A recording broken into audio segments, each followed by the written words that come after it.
தித்தி இப்படி செல்ஃபோனே பார்த்துட்டு இருக்கியா தித்தி? வரட்டும் கண்ணு, ரிசல்ட் வரட்டும். ரிசல்ட்டுக்காக தான் அம்மா வெயிட்டிங். பார்த்துக்கிட்டே 48 மணி நேரம் இருக்கு. 48 மணி நேரமா இருந்தா என்ன, 4 மணி நேரமா இருந்தா என்ன? கொஞ்சம் வந்து பயம் வேண்டாம்? பயம் வேண்டாமா? பயம் வேண்டாமா? ரிசல்ட் எனக்கு வரல, உனக்கு தான் வருது. ஆமா எனக்கு தெரியும். என்னதான் நினைச்சிட்டு இருக்க எனக்கு புரியவே இல்லை தித்தி. எவ்வளவுதான் மார்க் வாங்க போற நீ? எவ்வளவு வாங்கினாலும் நான் படிக்க தான் போறேன். படிச்சு திருப்பி எழுத போறியா?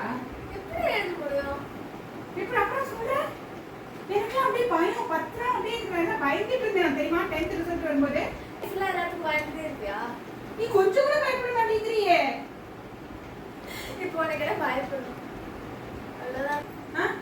நீ எவ்வளவு மார்க் வாங்குவ சொல்லு? 200 வாங்குவியா, 400 வாங்குவியா, இல்ல 300 வாங்குவியா?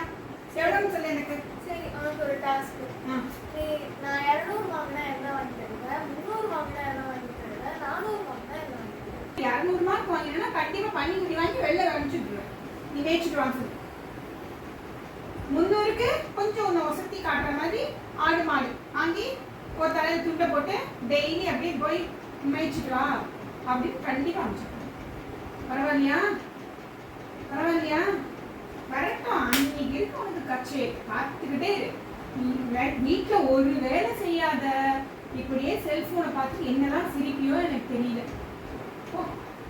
ஆனா மாடு மாதிரி காலையில நான் தான் வேலை பார்த்துட்டே இருக்கேன்.